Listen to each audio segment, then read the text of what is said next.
Robin, or will Leafing talking, because it's like you will talk about overall the Rome-based agency, right? And then we are talking about, so Leafing and myself will be talking about, Leafing is now here. So yes, so.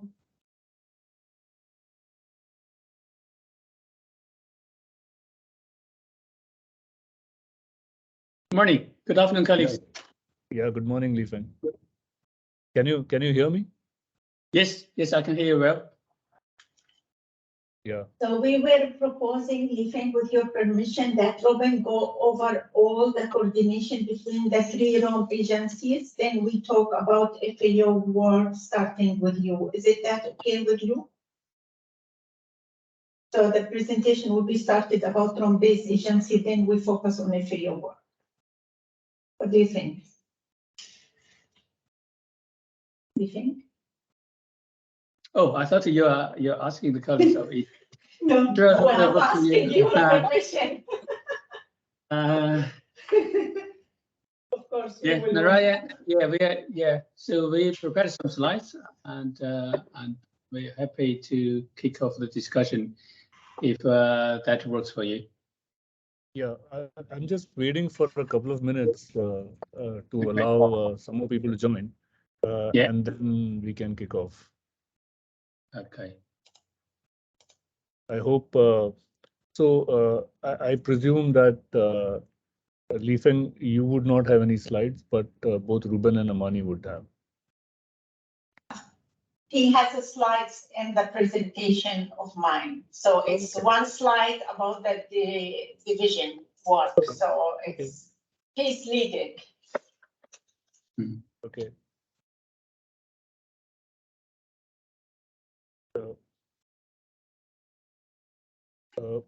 Ruben, is it possible to adjust your camera so that a little more of your face is seen? At the moment, there's too much background. Yeah, that's perfect. I just sit up and go towards the screen a bit more.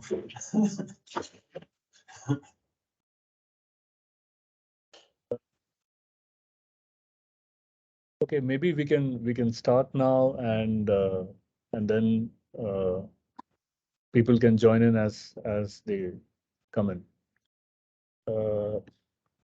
So firstly, good morning, good afternoon, and good evening to all, as the case may be.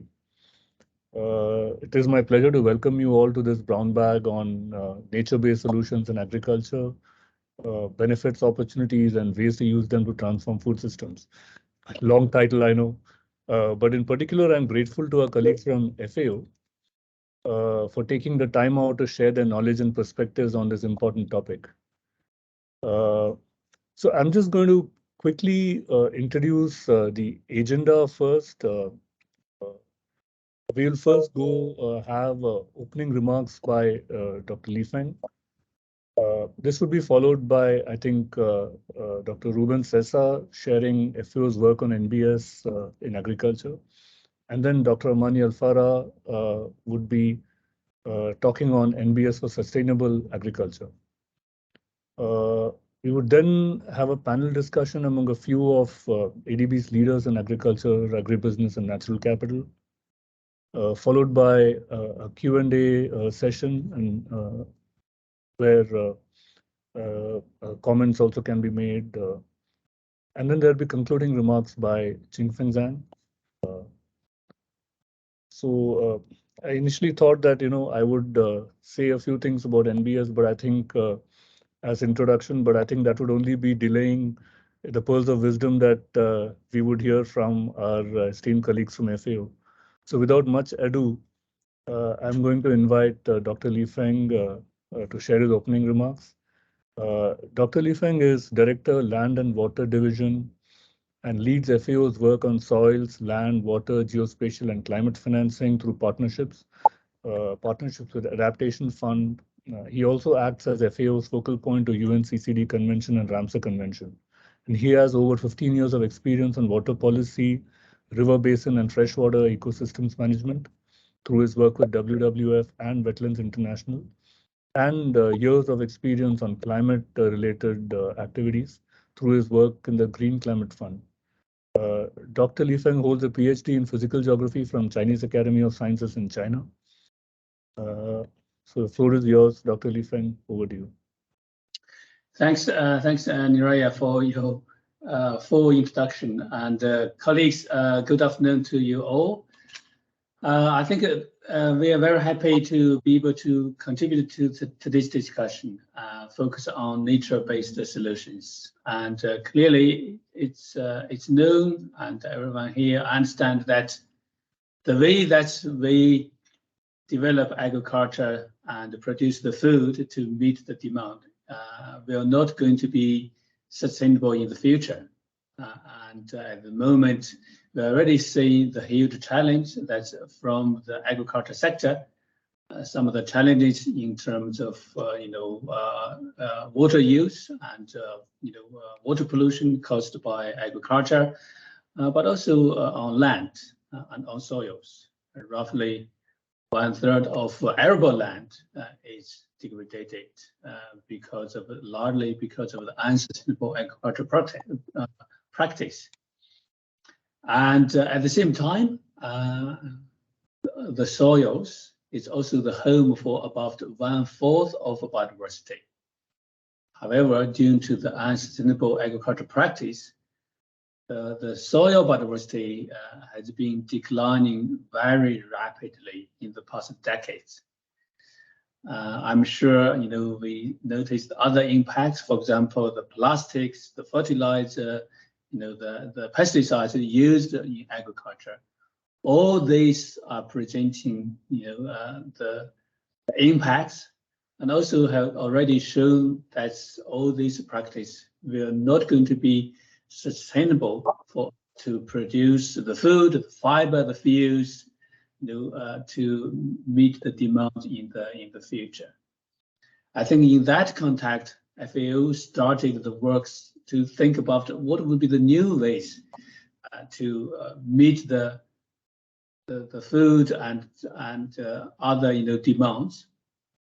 At the same time, be able to save the natural resources and ensure those natural resources will be able to sustain, and continuously to provide ecosystem services, and including the agricultural product. I think in that broader context, we started the journey called nature-based solutions in the agriculture sector. I think today hopefully we will be able to use this opportunity to share with you our thinking, but also share with you some specific example solutions that we envisage from the FAO perspective, and also explore the opportunity that we can collaborate with you and with institutions as well. Really grateful for the opportunity and grateful for your participation. I hope the discussion today will be useful for you as well as useful for us. Thank you very much. Thank you, Dr. Li Feng. That was indeed a very nicely, setting the stage for further discussion today. So we obviously, are very privileged to, be able to collaborate with FAO as well, and we hope to do that in the future as well. I would now invite Dr. Ruben Sessa. Dr. Sessa is the Deputy Workstream Leader for Innovations for Sustainability at FAO.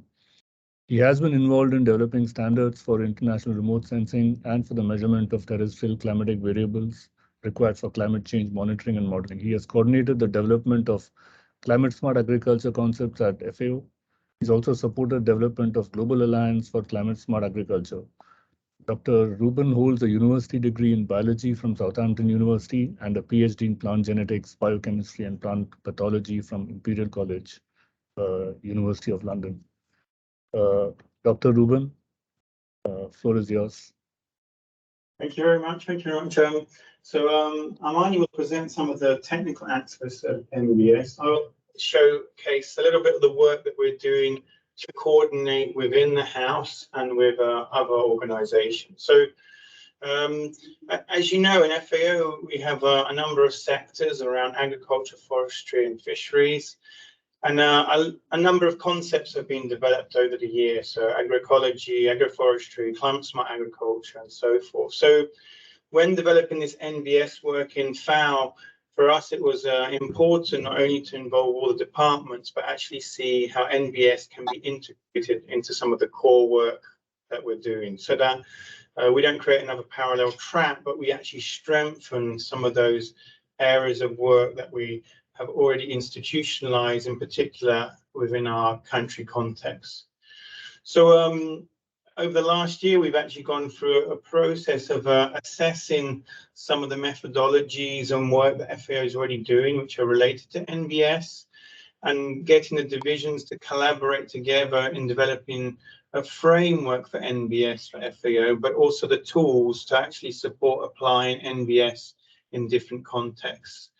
And in particular, one of the areas that we're quite interested in for FAO is that we see an ever increasing, let's say, opportunities to access funds on NBS, in particular, for example, the GEF8, GCF, but also the adaptation funds, and also a lot of the donors as well. So we're preparing sort of packages for the country offices to actually not only understand and apply NBS, but also be able to approach the different funding organizations to actually access funds to apply NBS within their countries. So another major area that we'll be doing, and Armani will present some of this, is like NBS case studies. Like we have a lot of different contexts where NBS can be applied. This can be, for example, in a SIDS context, in a dry lands context, but also like NBS can actually also be focused around different priority areas. So it could be that in certain contexts, we need to really work on the resilience factors. In others, it might be water or water management, a key area to address. So as you hear, these are just some examples of the case studies that we actually already have in FAO. And as you see, like it's all different divisions that all have different angles. And the idea is then that from these case studies and this experiences, we develop a modular system to actually then support countries in applying the NBS, which meets the needs for them, based on all the expertise we have across the house. Oh, and this is like, as I mentioned before, these operational packages for the country offices. And in particular, we're also providing capacity building, not only for our country teams, but also our partners and government as well. So those support packages are in the form of applying the NBS actually within the landscape, but also how can you address like the policy, legislation, and incentive context to actually ensure that you create the enabling environment for the adoption of NBS. So like those are the two main areas that we're looking at. So as Armani mentioned, one of the key areas that we've started this year, and the work has just started, is actually collaborating with the key organizations we already work with on agricultural issues. So in particular, IFAD, WPC4, the World Bank, and the Nature Conservancy. Like these are all organizations that actually started NBS approaches or like working on NBS, and they all have this agriculture and food context. So the process is now like, can we sort of harmonize the work across the agencies, but also work together in actually developing some of these tools and modules that is needed to apply NBS.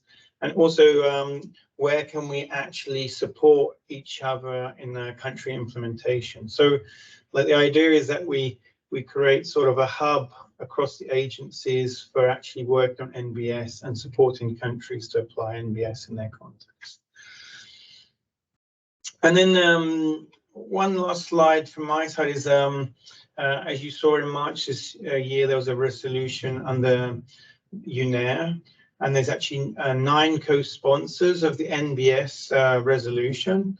And the idea is to reach out to these countries to have them as sort of advocates for NBS. So these, of course, in the UNER were Ministry of Environment, but the idea is actually to link the Ministry of Environment with the Ministry of Agriculture and actually sort of strengthen the sort of the managed NBS approaches. So the managed landscapes where agriculture is taking place, and how we can actually get a better coordination between the two ministries. And of course, we want to sort of complement that 9 countries with other countries. We're a bit like, there's no African countries in this context. And there's also other countries that have shown interest. For example, the government of Ireland has been providing support for FAO and NBS, but we have also other countries like Canada and Sweden and so forth. So the idea is like also creating this country community of practice, which can also then advocate, for example, in the UNFCCC COPs and CBD COPs. So we have a coordinated response also the countries, because for FAO we're just observers in those processes. And this is just an example of the work that we have in the RAP office. This is our office for Asia and the Pacific.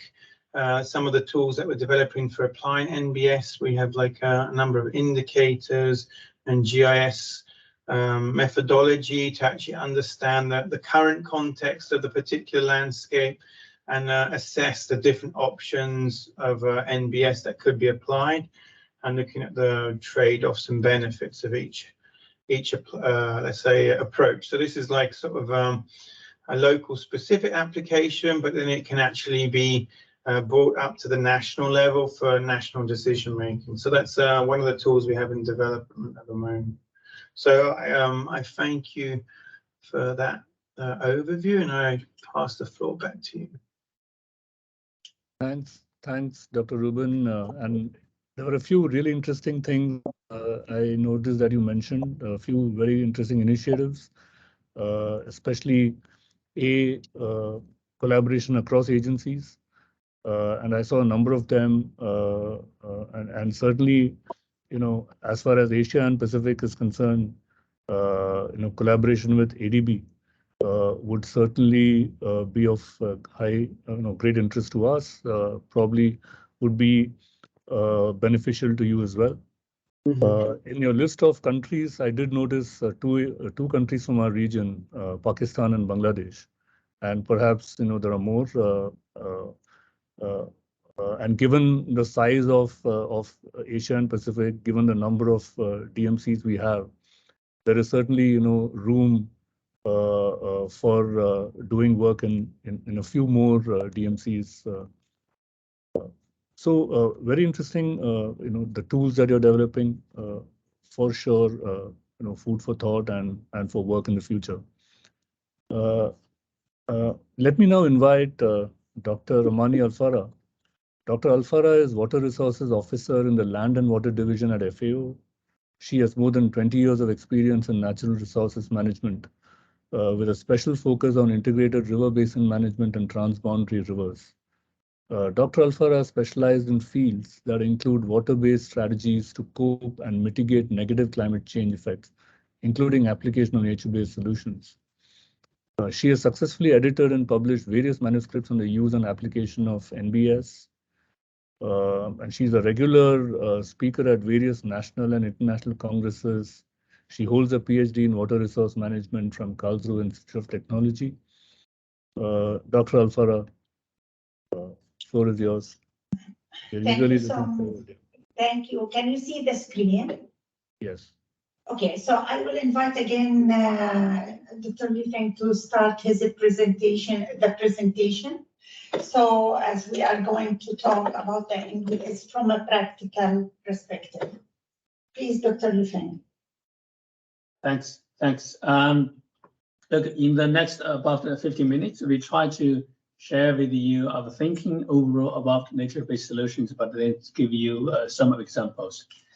As I said, in fact, our journey started a number of years ago. For example, in the year 2018, FAO, our water team, we contributed to the World Water Development Report of 2018 and provide a chapter that's a focus on nature-based solutions from agricultural perspective. Overall, the World Water Development Report, the theme for that year, 2018, is nature-based solutions for water. In addition to that, at the COP24, UNFCCC COP24, we put up the nature-based solutions for agriculture and water management and food security, and that was our first major publication, which was then also got recognition by the UNDESA. Built upon that, then we started the collaboration with TNC and put up 3 publications focused on nature-based solutions in agriculture and from the sustainable management and conservation of land, water, and biodiversity perspective. Those 3 publications look at the general principles, then the case studies, and also look at how to design specific project for nature-based solutions. All of them published last year. And then also in the recent year, early this year, and then the policy brief, developed by FAO on agriculture and nature-based solutions was also considered at the year 5 in its declarations. So this is the definition of the nature-based solutions that's endorsed by UNEA 5. That's nature-based solutions are actions to protect, conserve, restore, and sustainably use and manage natural or modified terrestrial, freshwater, coastal, and marine ecosystems, which address the social, economic, and environmental challenges effectively and adaptively, while simultaneously providing human well-being, ecosystem services, and resilience and biodiversity benefit. So I think this is the one that's at the moment that's endorsed by the UNEA, and also this definition has been widely used since then by many other organizations. As I briefly mentioned in my welcome remark, that's globally we facing the challenges that the food system, the agriculture system will no longer be able to produce the agricultural products in the future. And for example, by 2050, we are expecting to have more than 19.7 billion people on this planet, and which means the food production will need to be increased at least 50%. At the same time, many cities have facing the water scarcity challenges. And this situation can only become worse in the future if we don't take action from now on. Certainly, we all face the climate change impact this summer. In Asia, we faced both the impact of unprecedented drought and floods in a number of countries. In Europe, the drought is like a 70 years of frequency that's affected many European countries. Same in the whole of Africa and in the North America, in both United States and Canada. So we're already facing the climate change, and to a certain extent, agriculture is the sector that's really suffered from that climate change impact. From water perspective, so this map is the one that's published in our report, State of the World Water, Land and Water Resources for Food and Agriculture. We called the SOLAR report last year. It gives you the basin level of the water stress. And basically the redder, the more challenging. So you can see, lots of countries, especially in the South, West, and Central Asia, the water stress level is really high, above 75%. And this picture will going to be more challenging in the near future. Next, please. Then from a land perspective, we are already facing huge challenge. That's 1/3 of agricultural land is degraded already, and which really directly affect the population of at least 1.5 billion people that lives, rely on those degraded land to provide livelihood. And while land degradation has been fully recognized as the challenge by FAO, but also by the UNCCC, and more rigorous restoration effort, land care effort would be needed first to addressing the land degradation challenge from both the food, but also from the biodiversity and from the land perspective. Next slide, please.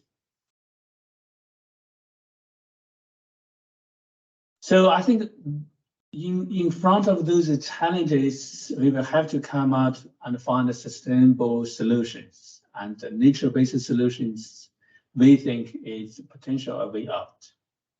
And considering that, it's not only in the definition that's endorsed by the UNEA, but also look at a number of the cases and practices that nature-based solutions can mimic the service that's provided by the nature.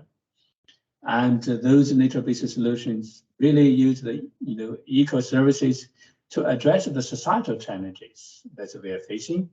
And while restore the degraded ecosystems, they also be able to rely on those ecosystems to provide the other ecosystem services, include food production and energy production as well. And certainly we see the cases that nature-based solutions can deliver much better water services, especially to a number of the mega cities that we know those cases. So we strongly believe that nature-based solutions is a potential way out. With that, I think Dr. Afara will going to share with you a number of case studies. Amani, back to you. Thank you so much, Li-Feng, for setting the scene for nature-based solution. So if it provides a way out, so why it is not widely adopted and implemented? So it has a challenge because nature-based solution deal with a lumpy ecosystem. So you cannot deal with one element in nature versus another, otherwise the whole ecosystem will collapse. So you need to take it as a whole ecosystem. So you need to look for the water flows, you need to look for the land production or what the practices on land. So you have to deal with the system, and that as a full system, which is quite challengeable.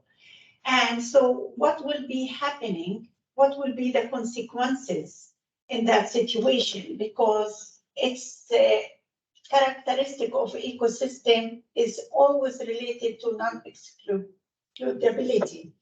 So if we say the consequences will be unpaid or not fairly paid for the ecosystem, also the people take common rights as a free right, which is not, and that will lead for the misuse of ecosystem.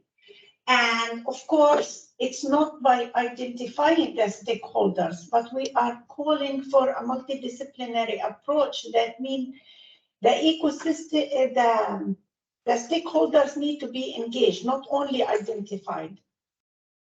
So we created to look for the case studies, a monitoring and evaluation rubrics schema that will consider transdisciplinary, and so these criteria where we judge equally any ecosystem. So we looked for the transdisciplinary, the rewarding for the custodian, and the institution collaboration, and if it was success and failure, to be able to identify the elements that lead for the success and failure. So we will be presenting some case studies, but not like this is some of what we are looking to, but not all. So we can look here, like, for example, the combined rice farming with aquaculture in China, which is a very successful case study because it has all the elements that we were talking previously about: stakeholder engagement, reducing soil erosion. So you can see that the farmer or the owner or everyone engaged, from the community to the decision maker, they have a success in this story because, and that helped to recover and reducing soil erosion, increasing agricultural productivity through adaptation for sustainable agricultural practices. Another case study is from Bangladesh, which here we are talking about restoring coastal mangrove. And also this is considered a successful case study because we reach out to protect against the storms and flood and so support artesian, commercial and recreation fishery. Another case studies which we use the same rubrics for it, it's the case study from Ethiopia, and it's about managing national regeneration, which they try to make reforestation by using different practices. And in the same time, they are producing fodder and firewood for locals. And like this, they could save the forest. And another case study was from Burkina Faso. And this is, the community were engaged in construction of fence around areas of savanna. And this is help to exclude grazing animals and allow natural forests to regenerate. So what we learned from that one, that ecosystem is large, lumpy, and interconnected. And this will be through the water flows and migration pattern, which implies that no partitioning without compensation. Non-exclusivity issue is an important to be considered. Assigning ownership is difficult in ecosystem. Multi-stakeholder with conflicting objectives exist, and we need to find a mitigation way. The second point is non-exclusivity implies unpaid use ecosystem services, and the price signals of scarcity remain absent. So that means sometimes we need to make the stakeholders that the payment is not a direct payment. It can be in another ways to make them engage in recovering their investment or preserving or engaging in the recovery of ecosystem.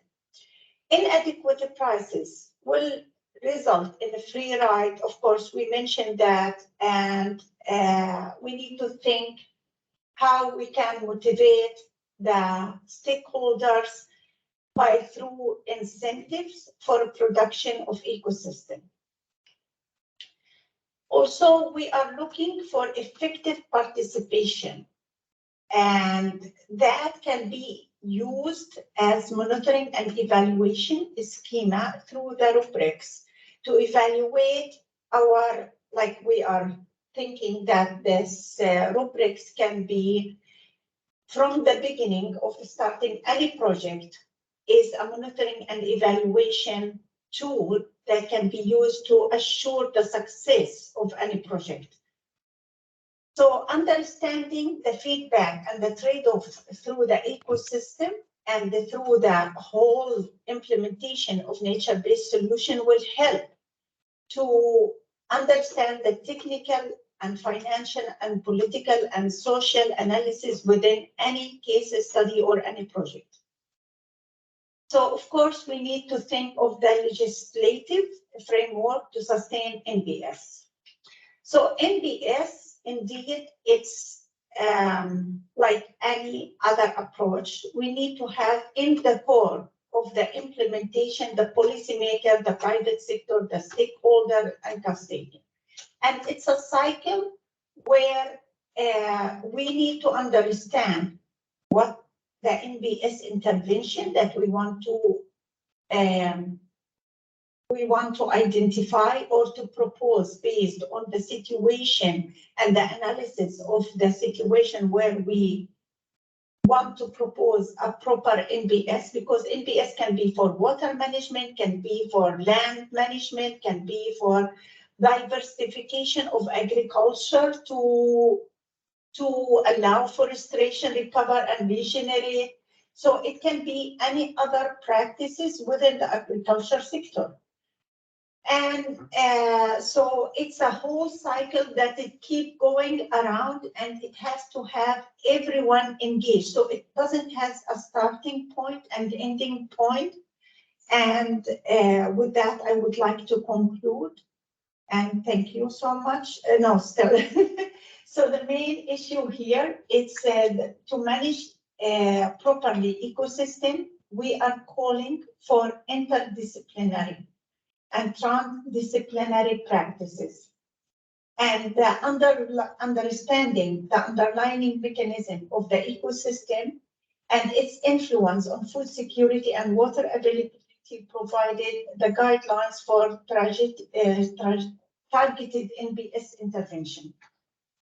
Upscaling of best practices of NBS for food security and agriculture, including water management, while minimizing environmental impact, and required a concrete roadmap and policy guidance. Thank you so much. Thank you, Dr. Ramani. Some of the cases that you described are indeed, a very, very practical demonstration of NBS. Though the key question is how deliberate can these cases be? How easy it is to actually translate those cases into other regions, other situations, which is really the test of NBS really. But the fact that you have outlined cases in so diverse areas, diverse regions, it certainly demonstrates that given the right conditions, it's very much feasible. So then the challenge translates into how do you generate those right conditions. But we'll probably come back to that and related issues in a while. We move on to now a panel discussion among a few leaders within ADB. We have in our own operations also been incorporating NBS in different ways, different forms, and we would like to benefit from the experience and wisdom gathered by our colleagues within ADB. So I would like to start with Yasmin Siddiqui, who is our Operational Director for Agriculture and Natural Resources in our Central and West Asia Department. She has over 25 years of experience in natural resources management. She is a chartered civil engineer and has a postgraduate degree in irrigation engineering. So she is very much an expert in related areas. Welcome, Yasmin. As we could see from FAO's various presentations, that what is needed for success in this is probably enabling environment and institutional capacities. And while there is a lot of interest to use NBS, there is a lot of impetus from various corners. Much of our experience is probably from developed economies, which have strong legal frameworks, which have policies, which have good enforcement of rules.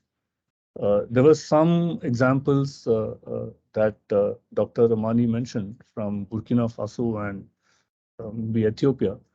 But if you look at the 12 countries that were listed down in one of the earlier slides, the majority of them were from developed parts of the world. And in the Asia Pacific context, one needs to consider the readiness and actions we can support within this framework. So in your view, Yasmin, what needs to be done to develop capacity for a more effective uptake of NBS within our DMCs? Love to have your views on this based on your experiences. Thank you, Naren, and thank you very much to the organizers and also to FAO colleagues. And very nice to see colleagues such as Li Feng. Good to be on this call with you.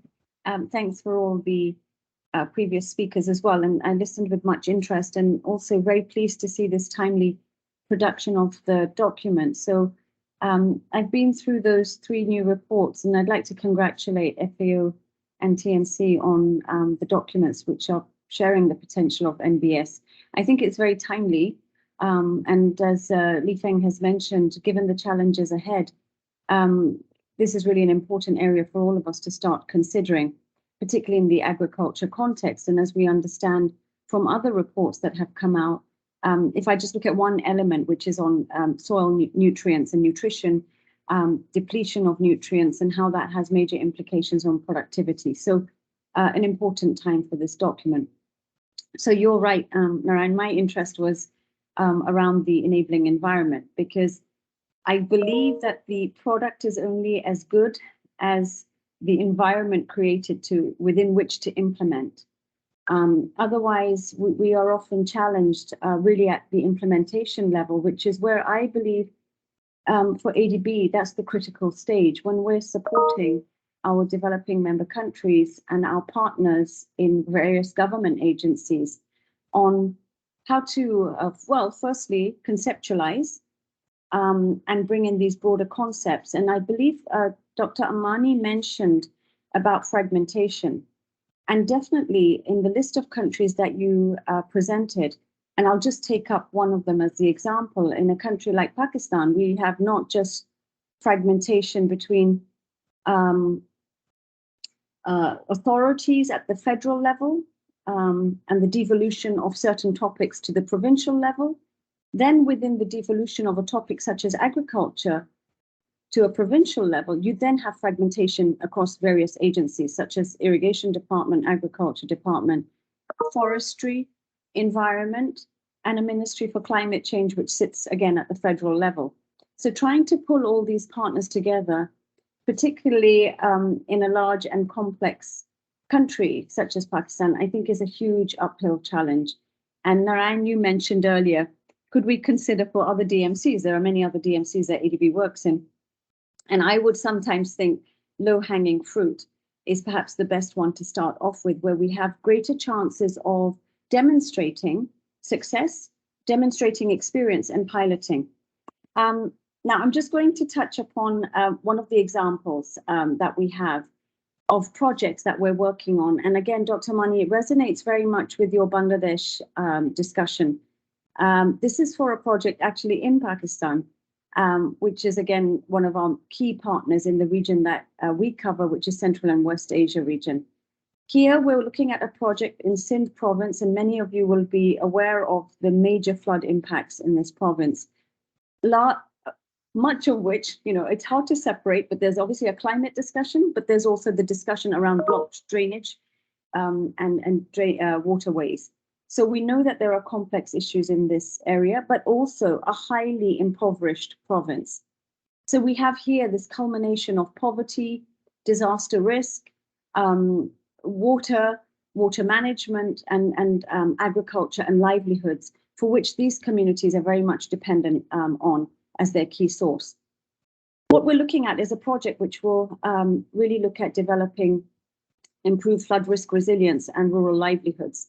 And here, mangrove restoration is going to be one of our key areas in which we're going to invest. And also, we're already discussing about forest carbon credits with the government. But what we do recognize is this fragmentation. So our project officer, Nathan Reeve, I don't know if he's on the call, he's made huge efforts with his team over the past 2 years to work across a number of government agencies to look into the irrigation aspect, the inland revegetation, reforestation, and the forest carbon is still without an underlying policy and regulatory base. So these are some of the real challenges we're facing. So while the project itself will have an integrated multi-sector approach to address these, it's really definitely a challenge, and it requires a lot of upstream working, and I would say patience and engagement with the client and leverage and incentive. And I think it was Dr. Rubin who mentioned about policy legislation and what incentives do we offer for engagement. So I think these are some of the areas that when it comes to translating ideas into realities, I think those are some of the key aspects. Narayan, do we have more time or should I stop there? No, we do have time for some more points. Please go ahead. Okay, so Now, just going back into that enabling environment, it's limited but developing in the case of the province. They do have a provincial agriculture policy which mentions revegetation, afforestation to restore the natural resource base. But as we're seeing from the flood response as well, vision can often be very focused on this idea that infrastructure will somehow build us into a new reality where everything's going to be fine. So the infrastructure-centric approach and hardware still appears to be one of the key areas that is seen as the solution. So I believe that if we can start working upstream, and I'm very pleased to see FAO and the efforts you're making as well with other UN partners, starting far upstream, at least what we know is it's a long-term approach, but I believe we can get there. But it does require huge amounts of effort across multiple agencies and everyone holding hands to move this forward. Amani, I know you raised your hand, but if it is not very imperative to... No, just we can wait until the final one. I can comment on. Okay. Thanks. Just one more minor example, and here's where I'd like to illustrate that, again, upstream working and upstream engagement, and perhaps to FAO and colleagues, another, what I would say is quite a ripe opportunity is Armenia. So again, we have a team being led by Maria Pia and Cora, who have been doing a lot of effort with the Armenian government to work on a knowledge support technical assistance for climate adaptive development strategy for the Sivan Lake. And the Sivan Lake is a major water body of significance, both from an environmental context, biodiversity context, and tourism. So the support area is looking predominantly, I would say, into capacity for climate adaptive planning being strengthened in the country. And specifically, it does inform on the requirements for natural capital and nature-based solutions associated with the Sivan Lake to be developed, in addition to many other areas. Again, Dr. Mani, you mentioned monitoring systems. So this is, again, one of the areas that this technical assistance will work on, with the idea that it will deliver in future a potential support investment project to improve the planning and climate adaptive approaches for Sivan Lake itself. So I think by starting here and being very clear on those areas of nature-based solutions, we have a good opportunity in Armenia as well, where the government is very keen to look into circular economy, and countries that we see in the Caucasus region, such as Armenia, Georgia, with their strong natural resource base, I believe tourism, which very much relies on that. Again, I think you have some really good avenues to tap into these countries, which are very much keen to manage and protect their natural resources. So I'll stop there, Narayan. Thank you. Thanks, Yasmin, and I'm sure we can come back to you later during the Q&A. I would like to now invite Martin. Martin Lemon is the unit head for agribusiness at ADB. He has over 20 years of professional experience, including 15 years of those in impact-oriented investment in Asia. Prior to joining ADB, Martin was an investment banker with Macquarie, and prior to that was a McKinsey consultant in Paris. He holds an MBA from the Wharton School and a master's degrees from ESSEC and Sciences Po. So Martin, increasingly we are seeing MNCs seek a transition to sustainable food and agriculture systems, which include all kinds of natural resource use, as well as different forms of agriculture value chains, be it crop production, be it livestock, forestry, fisheries. So, I wanted you to touch upon a couple of things. One is, what is ADB's experience with the private sector's interest in deploying NBS, and are we seeing more traction in certain parts of the food systems, agroforestry, for instance? So, what would your take be on this? Thank you, Narayan, and I hope my sound is okay. I'm actually at another conference. Stepping aside, so I hope you can hear me. I'll try to. It's very clear, very clear. It's very clear. Okay. Good. Thank you very much. So thank you for inviting me. And you're right, Narayan. I mean, nature-based solution, maybe it's not the most immediate match for a private sector because, as was described, I mean, this nature-based solution has to be widely open without boundaries and by nature you have to be structural and you know, like look at the perspective of public goods. So how do we reconcile that with private sector logic, which is more which has boundaries? So I think you're right. There are a few areas where we've seen interest in natural capital or natural-based solutions. One is agroforestry, and that's a very, very powerful solution. We at ADB with private sector clients have supported agroforestry in a few cases. One was in Bhutan, where we promoted the cultivation of hazelnut trees on fallow land. And I think those trees now are growing. And I think we will see the long-term impact of this, but I think there is clearly a benefit in terms of, you know, regeneration of natural capital. We are also working in Indonesia with agroforestry farmers who are planting sanggon and jabon. So trees that are fast growing and that can be used for wood processing. But we will also help these farmers with technical assistance to you know, intercrop and to look at various at a multi-tiered farming system. So I think that's the key benefit of agroforestry, is that it's not one crop, it's a mix of crops in a multi-tiered system, and so it's very different from monoculture agriculture. So as I mentioned, our technical assistance, we have 15 of these programs in 13 DMCs, where we work directly with small farmers, and in many of these TA, we have a focus on agroforestry. For example, with coffee farmers in Vietnam, Indonesia, Timor-Leste, and Papua New Guinea. And again, the benefits of agroforestry are threefold. Climate mitigation, because you have carbon capture from the trees. Climate adaptation, because you see those trees actually help, you know, the soil and they prevent, for example, landslide.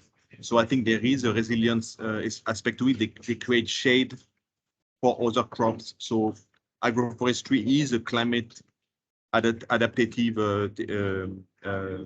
solution. And finally, biodiversity, natural capital. With agroforestry, you see a restoration of natural systems around insects and around macro fauna as well. So I think definitely agroforestry is a space where you can see a match between natural capital and private sector in partnership with the farmers. The other area that we believe is an area where private sector can contribute to natural capital is to minimize the use of chemicals to restore natural systems. So we talked about soil, and I think it's very important for soil life to look at a reduced amount of chemicals. Martin, you're on mute. Yeah, so on the soil, and we've seen solutions with fertilizer company in India that using very advanced specialty fertilizer that reduces the leakage by 60%. So it's a progressive solution towards more natural systems. We also are promoting a more organic fertilizer like biochar. In all our technical assistance, we promote biochar. So this kind of organic fertilizer will also help restore natural systems in soil, in insect populations. On the insect side, I think the use of integrated pest management is key in order to promote the use of beneficial insects.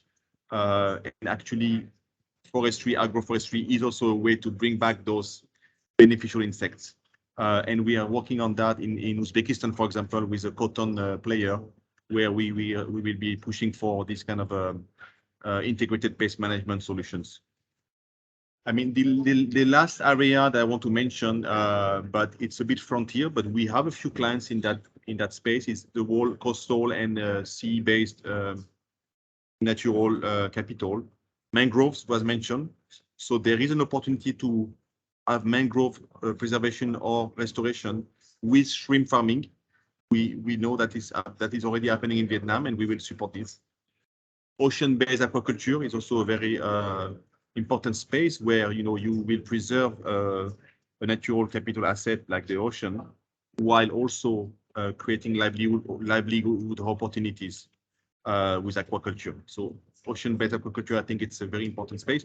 And linked to that, seaweed cultivation. As we know, seaweed is also very important for carbon capture.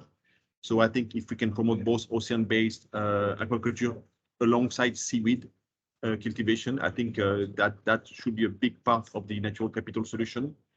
And that's a space that I think where we can see a lot of private sector interest.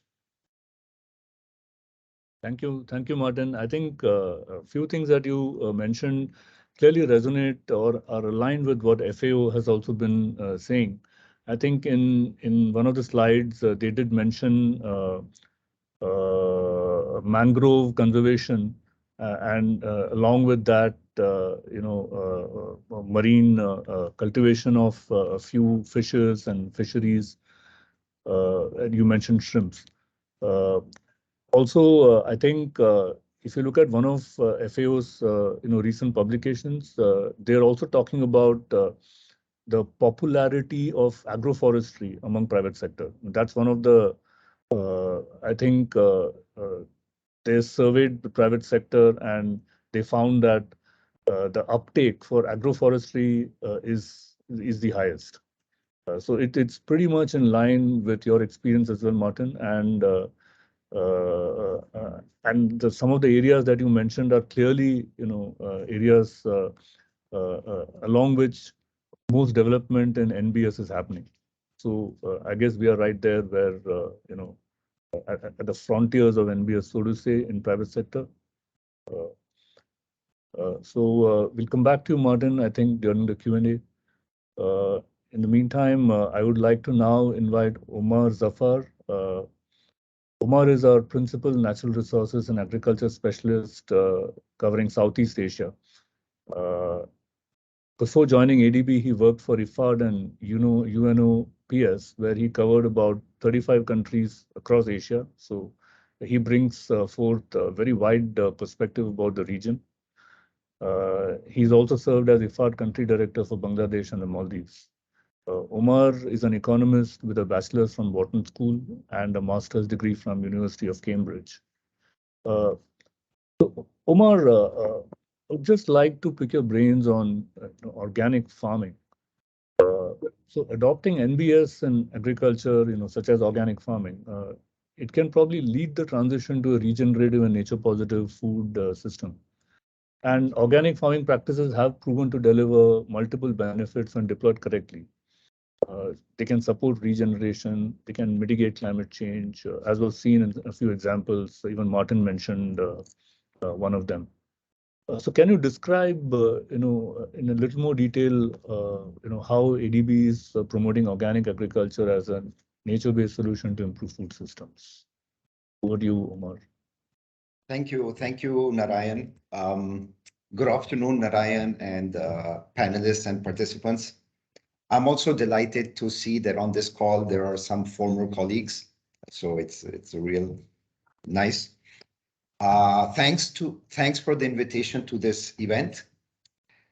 Okay, ADB promotes numerous types of nature-based solutions in agriculture, and now we have started a very exciting stream of work on the economic valuation of natural capital. But here I'll just focus on one. Organic agriculture as a nature-based solution which sustains the health of natural resources and ecosystems and provides safe and nutritious food for people. This is nothing new to FAO colleagues and to IFAD colleagues on this call, but you may find it interesting how ADB addresses this at country level. So let's look first at the statistics. I mean, global demand for organic food is rising tremendously. There's already some 75 million hectares of agricultural land under organic management, and this is going to double in just 5 years. The global market for organic food is also booming. It's growing at about 10% per year, It's already exceeded $100 billion annually, and by 2025, so in 3 years, it's expected to reach $150 billion. Now let's look at the benefits of organic agriculture, and this is linked to many of the themes mentioned by FAO colleagues earlier. First, organic agriculture, it provides substantial environmental benefits. It's environmentally sustainable in the long term. It produces food while maintaining ecological balance. It improves soil through crop rotations, intercropping, cover crops, organic fertilizer, minimum tillage. It reduces groundwater pollution significantly by eliminating synthetic fertilizer and pesticide. It improves biodiversity, as Martin also mentioned. It improves natural capital's ability to provide ecosystem services. But going beyond, organic agriculture also provides climate benefits.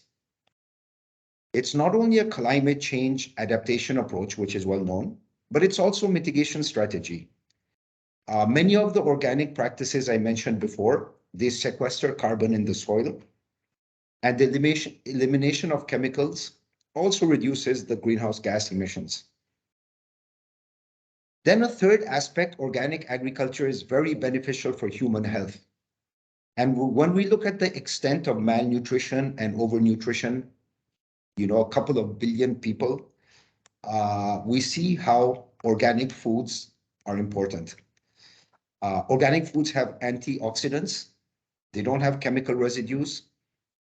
For animal and fish products, there are no antibiotics, no growth hormones, no vaccines. In fact, organic foods strengthen human immune systems. They contain very high nutritional content. They are not genetically modified, and they lower the risk of foodborne diseases. Okay, but this part is well known. Let's see maybe a more interesting part for FAO and IFAD colleagues. How does ADB support organic agriculture?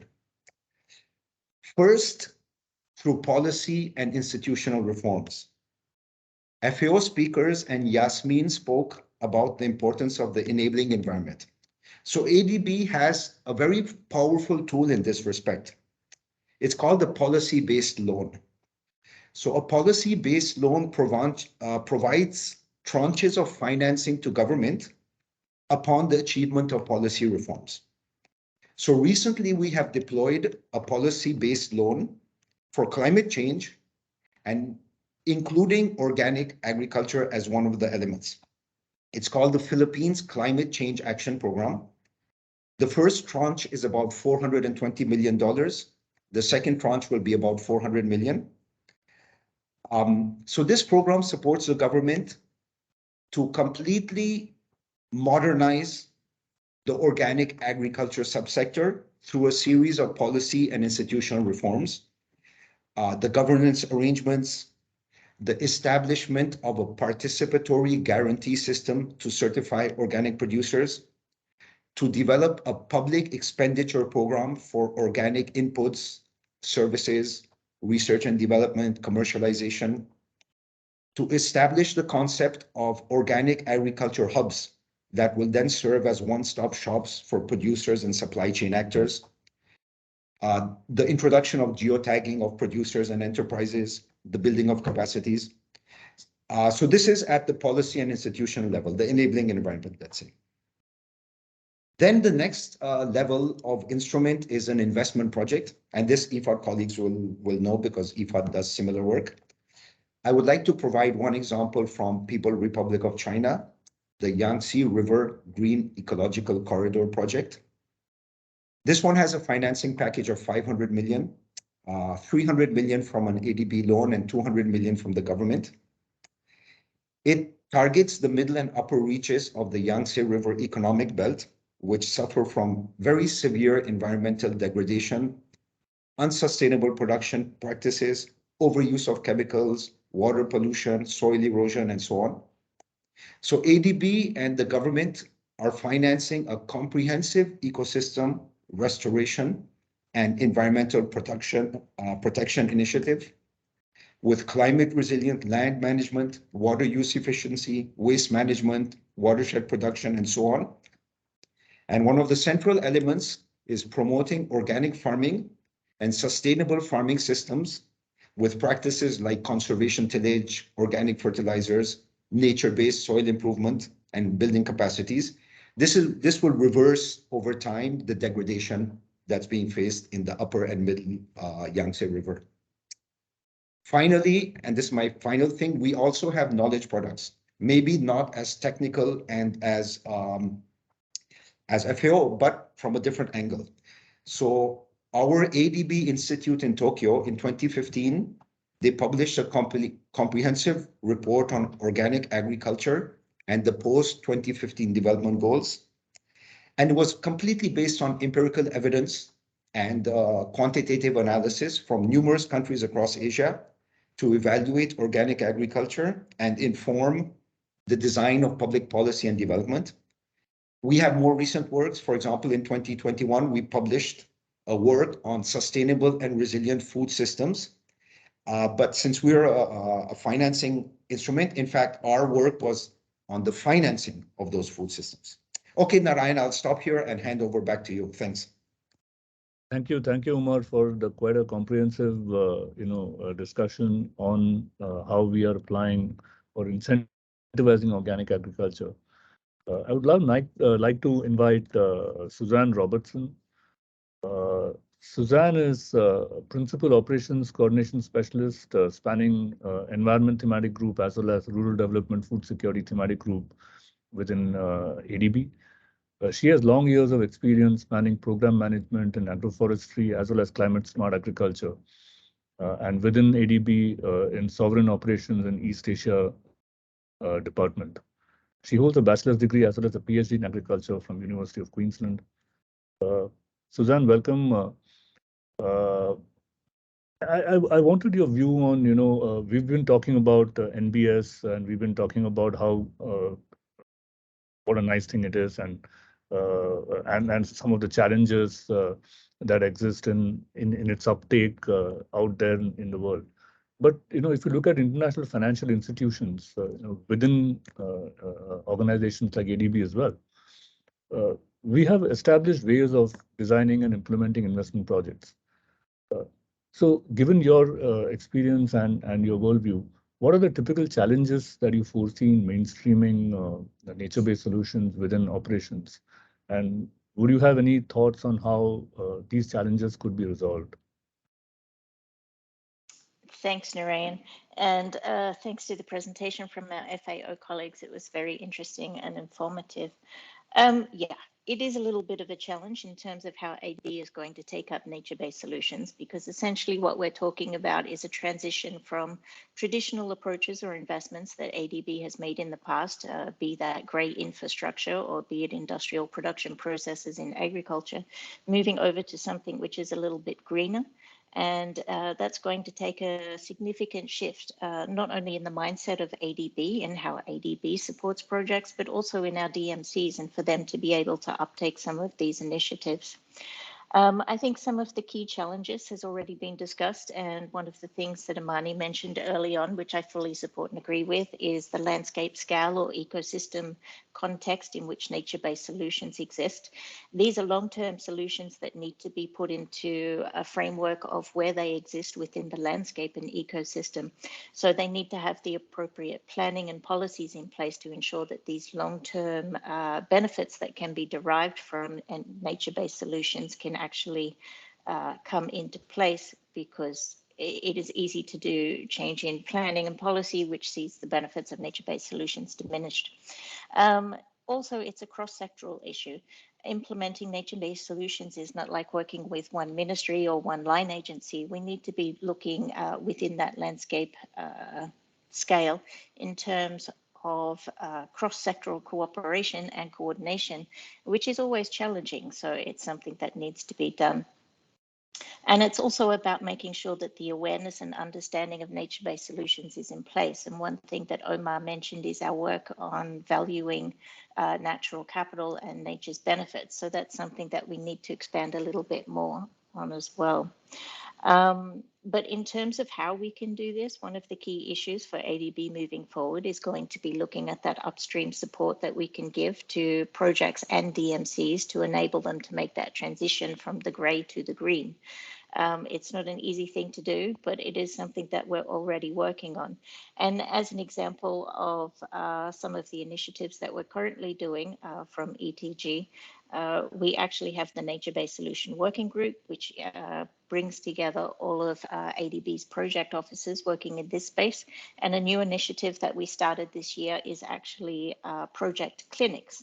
And the two projects that Yasmin mentioned, Nathan in Pakistan working on coastal resilience, and also Maria Pia working in Armenia on lake and ecosystem management. What we're doing is bringing these project officers together with their projects as a learning example, which we can share with other project officers and DMC government officials within ADB. And the idea is not essentially to be discussing the technical solutions, because sometimes we've discussed this a lot. But what we really want to do is to discuss the enabling environment about how we start to integrate these activities and actions into our projects.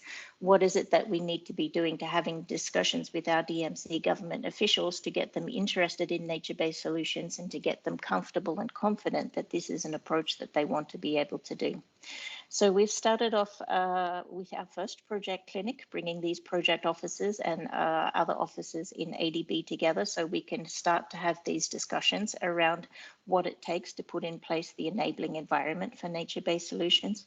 And we will be expanding those clinics going into next year, where we hope to include additional topics, which can include agriculture, be it regenerative agriculture, climate smart agriculture, but looking at ways that we can improve that nexus between agriculture, climate change, and nature, taking that forward, and how nature-based solutions could be a part of that story moving ahead. I think those are the key things. There are lots of challenges, but I think there's also lots of benefits for us to be taking this forward, and it's something that we'll be interested to do. And bringing together additional partners such as FAO to help us on this path, I think is a great step forward. Thank you. Back to you, Noreen. Thank you, Suzanne, for a pretty comprehensive outlining of what we could do. And you mentioned those clinics that we are holding, which are very, I think, aligned with what Yasmin was also mentioning about the importance of recognizing the challenges of how to actually implement these kind of things, rather than just focus on the technical aspects of the solutions.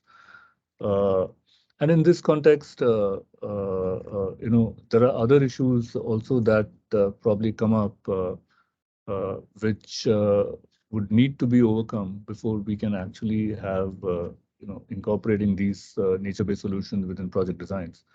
So thanks, Suzanne. So we actually, I think, are running a little behind time, but we do have time for a couple of questions. So Amani, I think you had raised your hand some time back, and I said I would come back to you. Have you already put your point on the chat box, or would you want to? No, I have the points in the chat box, because what we were saying is absolutely in line with all the speakers about lumpy ecosystem, that it's not one element versus another. It's not expensive, but it needs to identify the stakeholder. So all my comment was like on the chat box with the other colleagues. So thank you so much, Neil. We probably have time for maybe one more question. If I don't see too many questions in the chat box, they are mostly comments. So if anyone has any question to any of the participants, please. Else, I'll just quickly ask one, and this is aimed at our FAO colleagues. So we've seen this constant refrain, and this is in our minds about uptake of NBS solutions and how we could facilitate that. And there are several challenges have been mentioned. But in your analysis, in your work that you've been doing on NBS and agriculture, and you've looked at different countries as well. So is there any pattern that is emerging which we could also,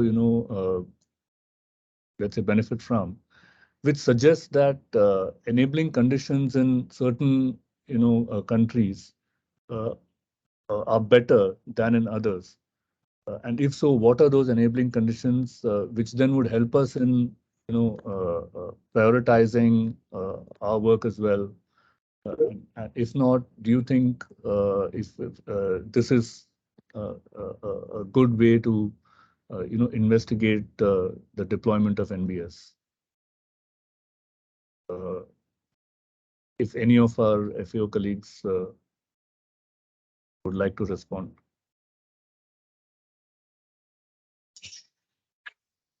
I will jump in since my colleague didn't answer. So it's, I would say, as I said earlier, transdisciplinary will help us to enabling condition.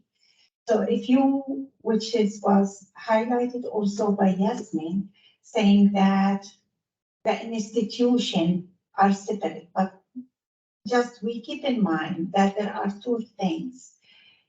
There is that no country that has all the institution communicating with each other. Here where we step in and bringing all the stakeholders to communicate with each other in one table and bring the negotiation. That include the farmers, the farmer association. So it's not only the decision maker, but also on the ground of the farm to be able to make them adapting what we are saying, to make them understanding why we need to do that. So we have a buy-in from the community and we make a change in the behavior.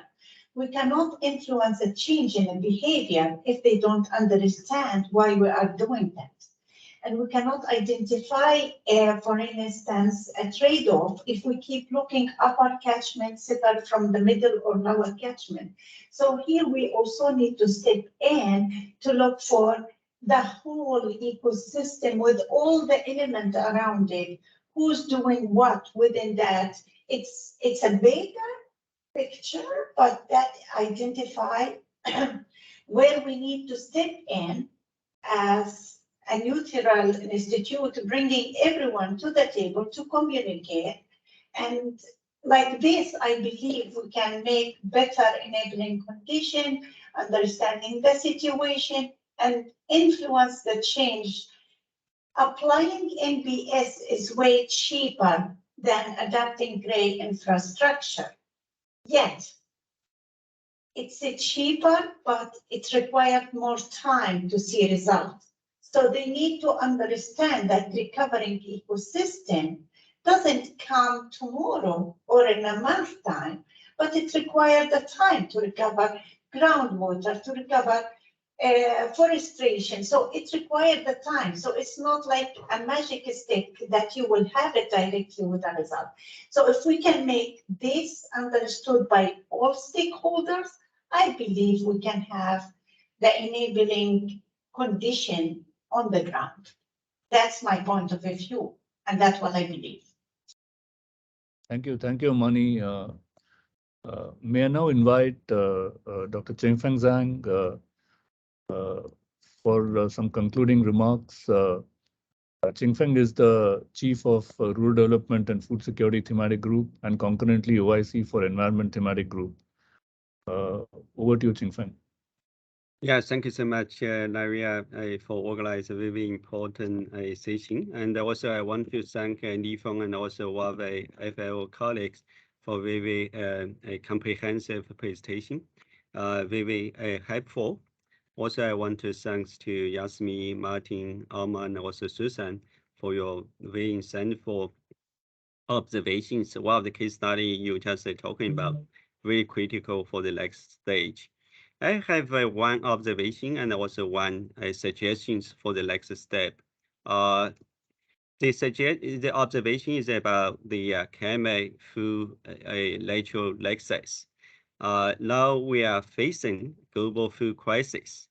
Again, meaningful response to the food crisis, as many of the colleagues already mentioned it, we need to localize the triple threats, particularly for Asia Pacific, the climate change, biodiversity loss, and also food insecurity. Now, today we discuss about the nature-based solutions. I believe, and also many of our colleagues in this room also believe, nature-based solutions probably is the most cost-effective way to collect the climate, food, and also nature together. So I think this require our, all of the partners work together. This is one of the DMCs to address this triple crisis. Number two is my suggestion for the next step. Many of our colleagues from the FAO already aware. IDB just announced our ambition to invest $14 billion to address food insecurity between 2022 and also 2025. Of course, immediate response, we're going to focus on mitigating a food fertilizer shortage, support the small farmers, and also social protections. But for the long-term responses, we are focused on three key pillars. One is climate smart agriculture. Two is a digitalization of agricultural value chain. Number three is the nature-based solutions.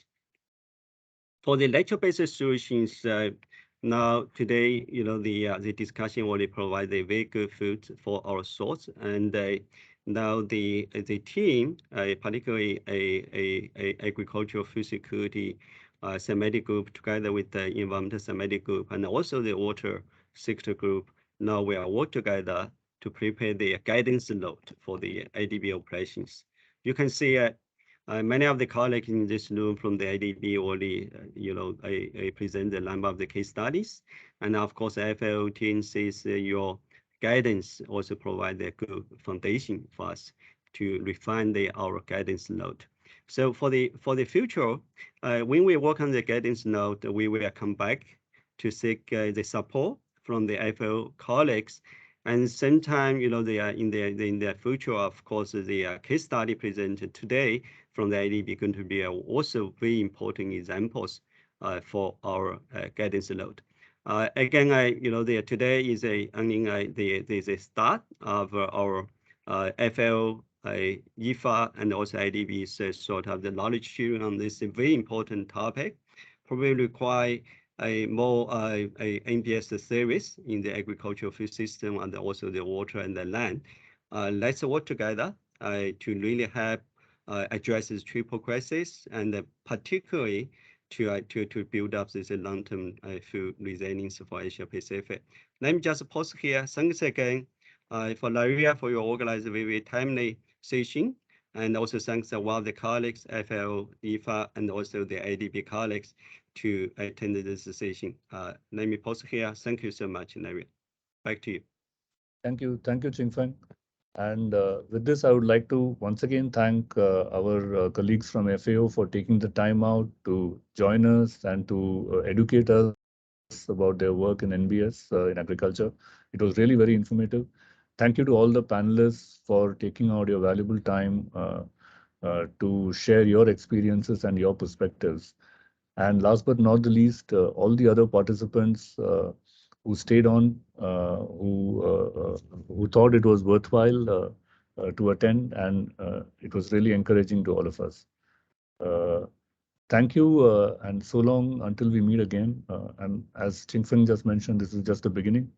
And we hope to have more sessions around NBS in agriculture, tackling various different aspects of both challenges and solutions. Thank you once again. Goodbye. Thank you so much.